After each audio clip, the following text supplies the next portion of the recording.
Nous allons vous raconter un petit peu notre histoire en République dominicaine. Nous sommes arrivés au début de l'année 1977, au moment où la France a adhéré à la Banque interaméricaine de développement. On m'a envoyé comme représentant ici du Trésor français pour voir dans les Caraïbes quels sont les projets qui pourraient être poussés par les autorités et les banques françaises. On a ouvert donc la mission économique de Saint-Domingue. À Paris, on m'a dit, bon, moi, Saint-Domingue, c'est un pays très, très dangereux. Ils ne nous ont pas payé depuis 13 ans. C'était le dernier pays au niveau de l'endettement vis-à-vis de la France. Quand je suis arrivé ici, je me suis rendu compte qu'il y avait moyen de les faire payer, mais ils avaient un gros souci, c'est qu'ils voulaient ouvrir un peu leur économie qui était restée très fermée pendant la dictature. Et l'un des pôles de développement que suggérait la Banque mondiale, c'était le tourisme.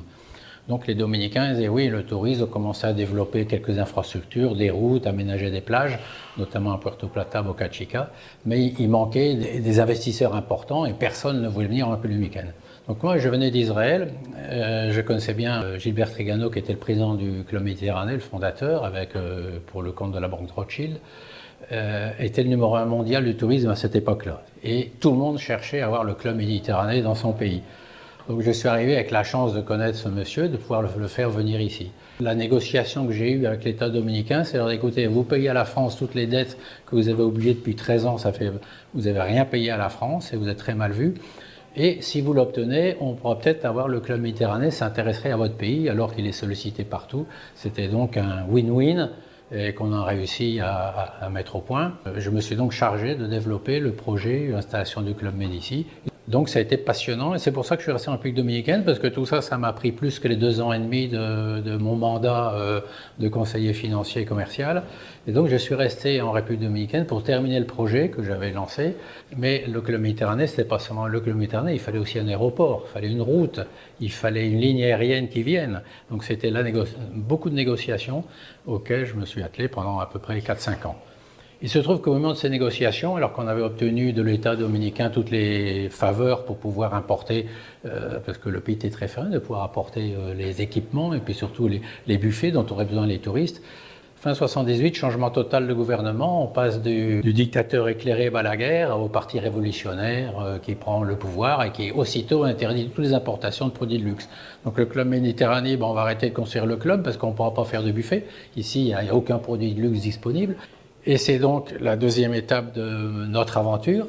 Le gouvernement dominicain, le président de la République en question, Antonio Guzmán, sa femme était française, donc ils étaient très francophiles, donc ils étaient des révolutionnaires mais un peu éclairés. Et on est arrivé à un accord avec eux. Et on dit, écoutez, le Club Méditerranée peut amener tout son buffet, mais il a dit, bon, il y a tout ce qui est à base de lait et de fruits, il y a du lait et du fruit ici. Les Français, vous êtes bien gentils, vous débrouillez, vous les fabriquez ici, et comme ça, le Club Méditerranée pourra se vanter d'avoir des produits locaux. J'ai trouvé cette idée tout à fait géniale. Et donc je me suis retourné vers Mijo et je lui ai dit, bon, pendant que je suis là affairé avec la Banque centrale, la construction de l'aéroport, la négociation avec Air France, toi tu vas commencer à trouver des recettes pour fabriquer des yaourts, des camemberts, des jus de fruits à partir des matières premières qui sont ici. Il n'y avait aucune industrie capable de faire un produit de qualité à peu près moyenne. Donc une aventure passionnante et nous, bon, je ne suis pas resté pour Air France, ni pour l'aéroport, ni pour le Club Med. J'ai préféré me concentrer sur cette petite aventure industrielle qui me paraissait passionnante. Donc j'ai dit à Mijo, voilà, au fond du jardin, tu vas créer un petit atelier, tu commences à avoir des produits, on va voir si c'est factible. On a fait venir des techniciens. Donc c'est Mijo qui a commencé à faire ça dans les années, à partir de 1979, les premiers essais. Et 82, en 82, on a commencé à avoir des ventes significatives. Et tous les autres hôtels ont suivi, bien sûr, parce qu'ils étaient trop contents d'avoir une piste d'aéroport, un avion, plus les produits. Donc tous les autres hôtels sont venus et ont pu manger des bons produits franco-dominicains grâce à Mijo.